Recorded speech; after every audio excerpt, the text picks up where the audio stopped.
I'm Mike Costello, and I'm here with Dr. Iris Freelander. And in the next few minutes, we'd like to talk to you about non-judgment.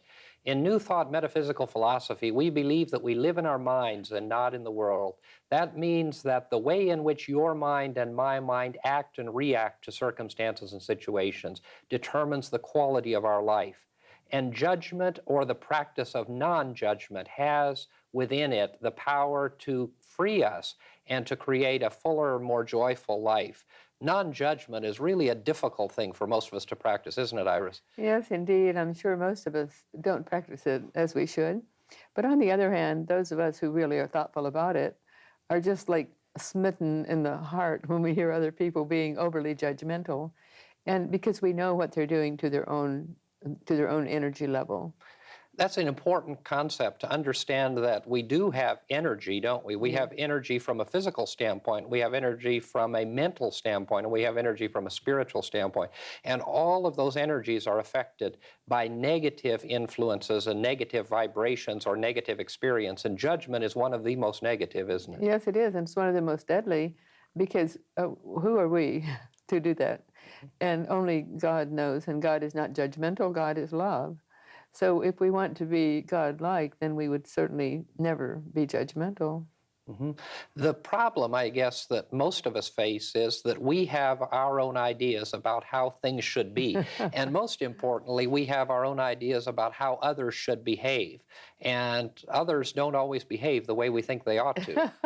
But have you observed that people are talking more about not being judgmental?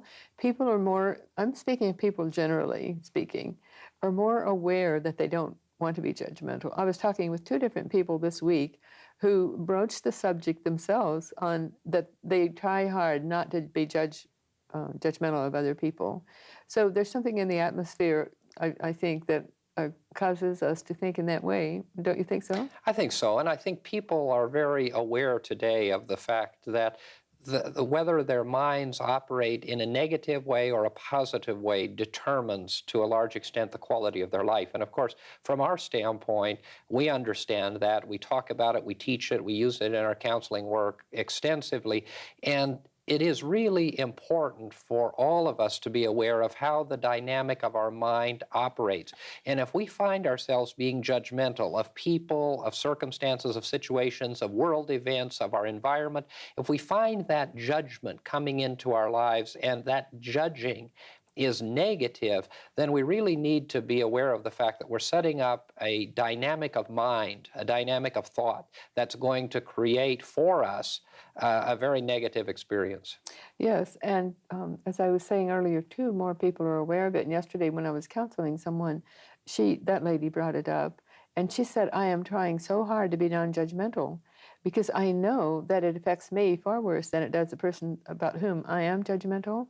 And so she's knowing that spiritual truth, that divine truth. And as you just said, it's there always. It is. And the mind-body-spirit connection are a very important part of our teaching and in our work. And we believe that those three aspects of our being are really interlinked.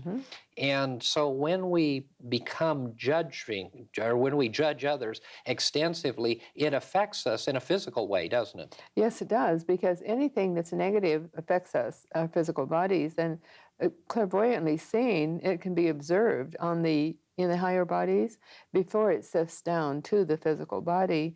And I hope that those who are listening to us would realize that they truly, just as if you injure yourself, and there's the wound, and then it scabs over, and then you do something to help it heal.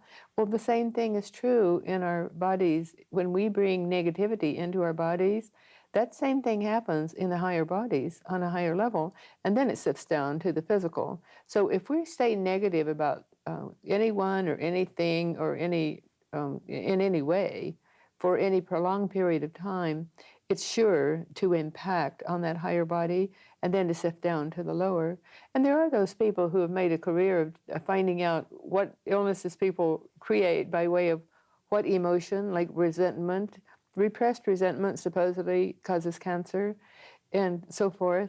So we can really do ourselves a favor by eliminating all negativity, and judgment is, as we said earlier, the most deadly. This issue of vibration or energy level in both the physical body and the higher body. Let's talk a little bit about that, because for some people that might be a new concept and a different concept. Of course, we speak very often, and we're concerned about the physical body, but there are other aspects of our being as well, aren't there? Yes, there are. We have 7 bodies, in fact, and we have the physical body, which we can see, and which it gives us problems because it is physical. It's of the physical, earthly matter. And then we have the etheric, which is the energy, and then the astral or the emotional body. And our emotions govern that body. When we're angry, it will be a dark, ugly red. And when we're cheerful and happy, if there's red in the aura, it's a clear, bright red. And so, again, clairvoyantly seen, you can see all those aspects of the 7 bodies. And after that, emotional body would be the mental, and then the causal, or the soul, and the Adonai, and the monad. And the monad then is that God spark within us, within the individual, that's connected with Creator God. And that might sound complicated, but it really isn't.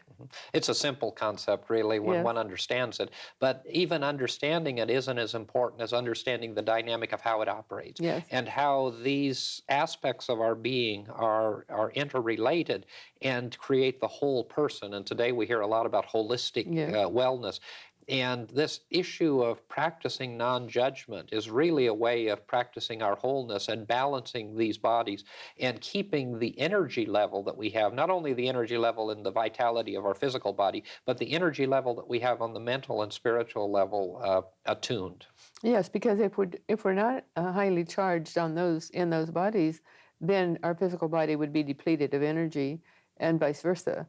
And you can see the physical body as looking glowing or dull, dark, and then you can see the etheric body around the physical as being having a rosy glow when people are healthy, and then it has like droplets of darkness. They're heavy, weighing down that energy body. And so, it's easy to see that. And it's easy to see the mental brightness and the emotional, and so forth. And then with the spiritual, it almost looks like one, the 3 higher bodies. But it's just like the force centers in the human body. Those function on the same level, the same way. And people are now beginning to sense the energy of the chakras. And you can put your hand over those 7 major force centers, and then the person who's feeling that energy can really feel it, and they know that they're being healed when someone does channels healing. And of course, the healing comes from God, but the person channels that energy. And so it's a wonderful thing to know man is fearsomely and wonderfully made, and we are. It's just a wonderful thing to know more about who and what we are. It is. And isn't there a lot more interest we find today in the integration of Eastern and Western philosophy as relates to the bodies and to our lives, as we're discussing? And as we look at Eastern and Western culture and philosophy and faith tradition as well, we see this issue and this thread of non-judgment running through, regardless of what faith tradition people come from and what. Despite the differences in cultures, both in East and West, we accept the fact that judgment is damaging to our physical being. Yes, and as you were inferring in the East, this was practiced consciously far more than we ever thought to do it here in the West. And now, don't you think it's a wonderful thing that the two have merged? And they have merged. There's a lot of Western philosophy here and practicing and discipline, and vice versa. And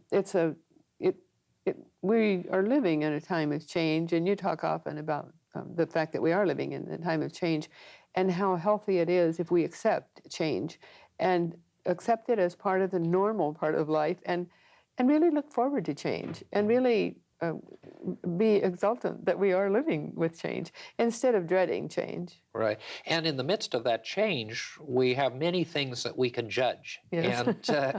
And what we need to do is to avoid that issue of judging appearances and instead see beyond the appearances Mm-hmm. and see beyond the turbulence of change. And don't judge a change as necessarily being a negative one. An example that we could give is, very often in our counseling work, we talk to people who are in the midst of changes in their relationships, Mm-hmm. or people who are in change in their employment. And so often when we end a relationship, or a relationship changes in some way or is challenged, or if we lose a job or have a change in our employment situation, we see that in a very negative way. We immediately judge it as being bad, when in fact many of these things are coming to bring us to a deeper understanding of our own ability to deal with the challenges of life.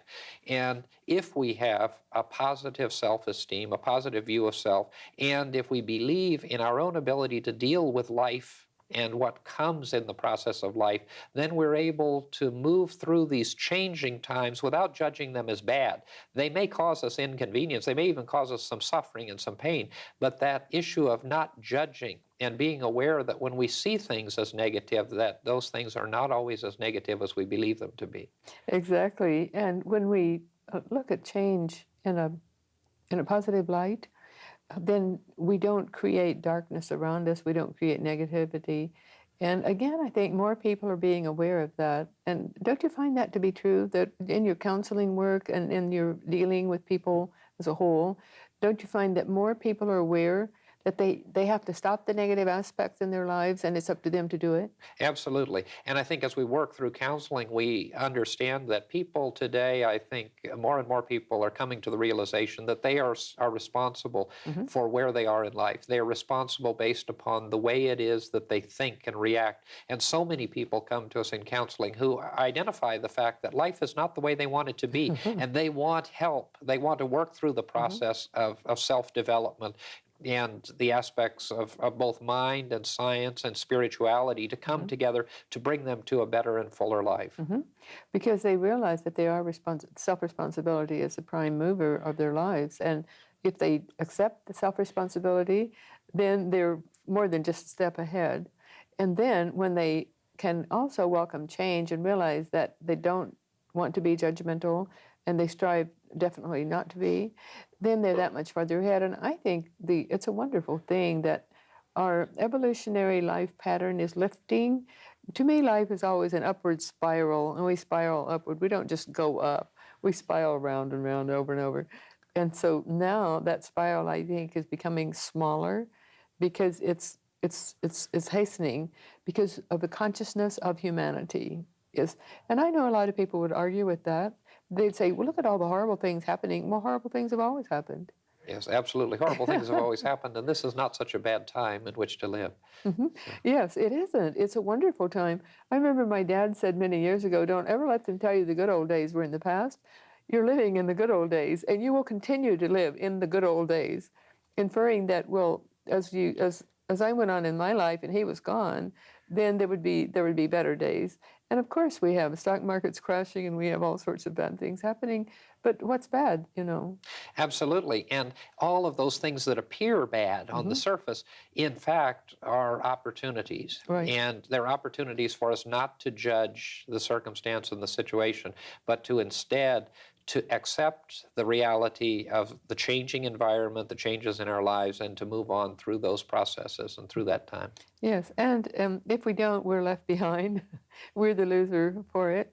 But if we live life positively and take every day as it comes as a new day, a new canvas to be painted, a new bit of structure, then we are living in the now. We're keeping our consciousness in present time, and we're not then being judgmental because we're so busy with with what's happening. Absolutely, and we're able to overcome that issue of judgment. We'd like to pause at this point in the program and offer you the opportunity to receive some literature that will allow you to continue studying the concepts and ideas that we're sharing today.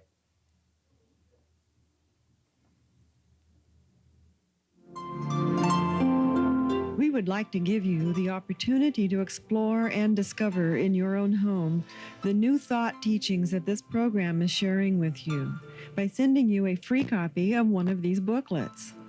Simply address your request to Confident Living at P.O. Box 7726, Long Beach, California, 90807. Whatever your dream, whatever your vision, you can reach it through confident living.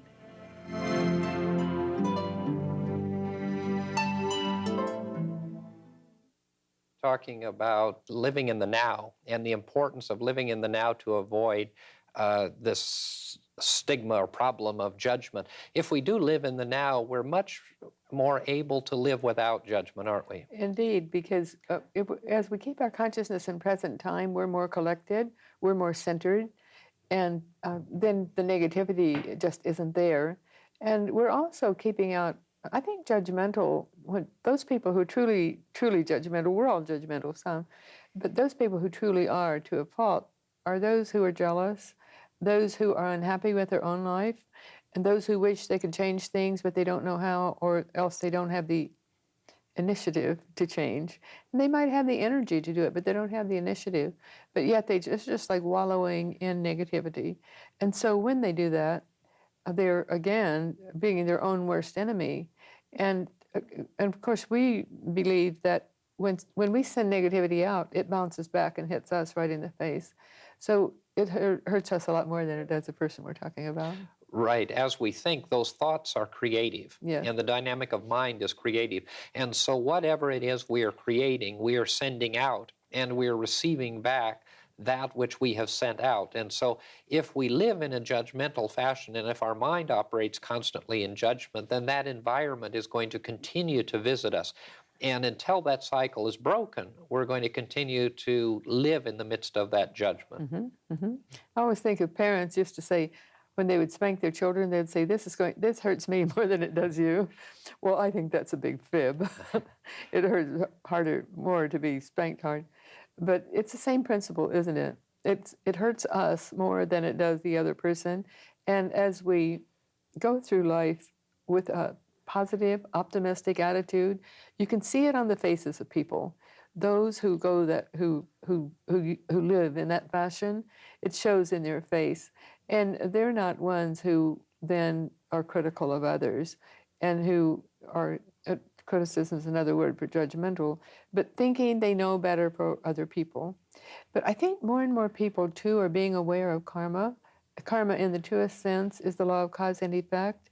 As you sow, so shall you reap.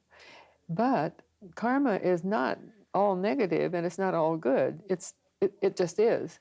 So more people, I believe, are realizing that as they are judgmental of other people, they realize that they don't know what that person came through in this lifetime to accomplish, because they might have come through to accomplish something that they have to do this negative thing in order to create the situation so that they can fulfill their destiny on the planet.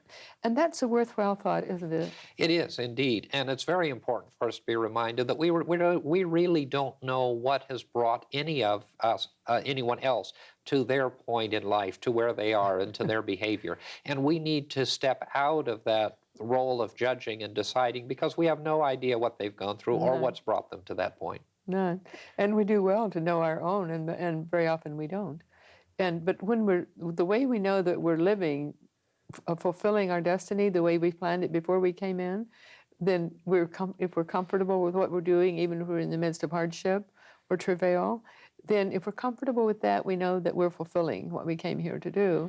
And of course, it's been said in many different faiths, and of course we believe too, that before we come into an earth life, we plan what we're going to accomplish, and it's like an outline of what we're going to do.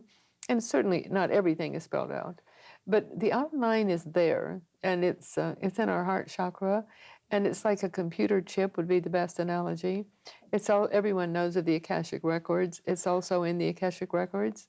So we fulfill our destiny according to our sacred contract or pre-birth agreement by doing the things as we go through life that we realize this is necessary, this is essential, but we don't know why.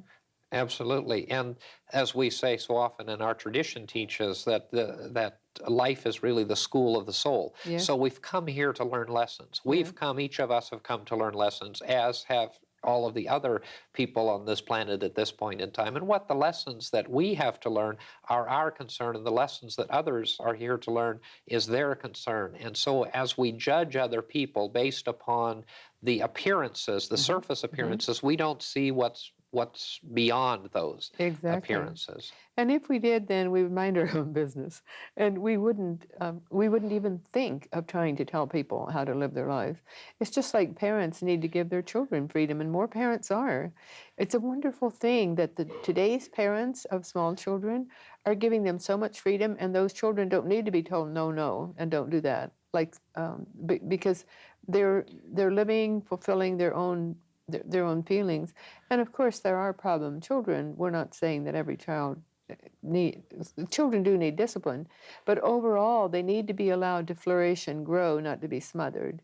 And we all need that all of our lives, don't we? Yes. And we need to be able to flourish and grow. And this issue of judgment stops that flourishing and stops the growth. We talked earlier about the sapping of the energy, of the life force and the energy that judgment brings. And it does. And as it does that, it robs us of the vitality, of the joy, and of the enthusiasm that life can bring. And I think judgment does rob us of enthusiasm, doesn't it? Yes, it does, because we only have so many units of energy to expend, is one way we could put it. And if we expend our energy in being judgmental of 3 other people, that's a lot of our energy. And then if we expend it in wishing we hadn't done certain things in the past, then we're using more energy. So if we expend too much energy in those negative ways, then we don't have any for daily living, and we can't think straight. And people who can't think straight know that they can't.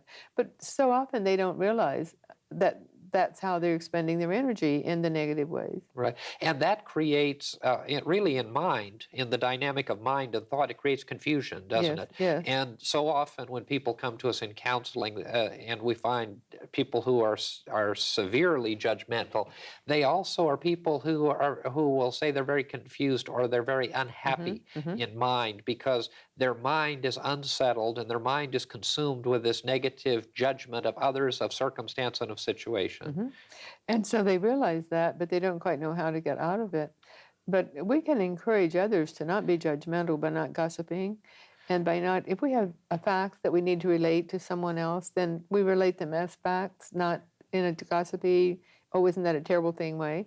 And so we can all do that, and we can do it consciously. But again, I have high hopes for mankind, and I think more people are doing that. More people are living a life of realizing the negative consequence on self when they don't live up to their highest within. Right. And in today's world, I think we've seen, and many people know well, the experience of history in terms of what judgment of others and judgment of circumstance has brought into the world. And I think many, many people want to be able to avoid that. The problem with many people is they want to avoid it, but they don't know exactly how. So in the last few minutes that we have, why don't we talk about some real ways in which people could overcome that issue of judgment? Well, I think when we're whole and healthy, we're less apt to be judgmental, and I think you said that earlier. And one way is just to keep your body healthy and strong, and deep breathing. We always talk about deep breathing, but that's one of the best ways to keep ourselves collected and centered, is just deep breathing, inhaling deeply through the nostrils and exhaling slowly through the mouth. And that might seem very simplistic and far out, but it goes a long way toward, and I know in the classes I teach, I can see people change when they really do that, when they really practice deep breathing, not only throughout the day, but at bedtime. And because it balances the body, balances the physical body. And it's an opportunity that we have when we find ourselves. It's a little bit like anger. If we find, we find ourselves being angry, we can take deep breaths. Yeah. And if we find ourselves being judgmental, we can take deep breaths as well, can't we? Yes. And that centers us, and it moves us out of the negative vibration or the negative thought by simply stopping our thinking and taking some deep breaths, and Yes. then moving into maybe a meditative state, which is the next kind of phase. Of course. And if not into a meditative state, if it's not appropriate at that time to meditate, then into a calm and peaceful state, so that we are not getting all the energies around. You know, there's negative energy all around us all the time. When we center ourselves and are collected, then that energy doesn't impact on us. But everything seeks its own level. So as we allow chaos to be inside ourselves and throughout us, then the negative energies impact on us. So we can know that they're there, but we don't have to accept them or receive them. And we can put a light around ourselves, and we can do that deliberately in our morning prayer. And I think everyone prays morning and night. So to put the light around self, the first thing in the morning, is a wonderful thing to do, because it does indeed create an energy of light around that person. And we go back to this issue of energy, isn't Yes. that true? And if we protect the energy or create the energy in our lives to be positive, it has a very affirming effect, empowering effect, as opposed to the negative effects of judgment. Yes, and when we feel the difference just one day to consciously be aware, it makes all the difference in the world.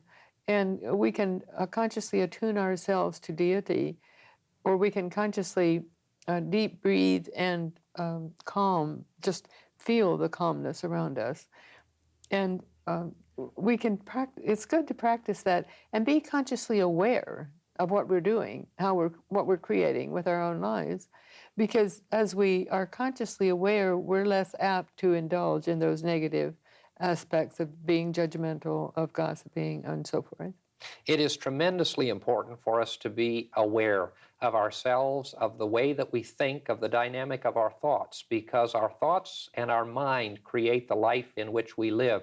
And so Dr. Freelander and I have been sharing with you concepts and ideas about releasing non-judgment. We hope that you found this discussion interesting, and we look forward to seeing you next time.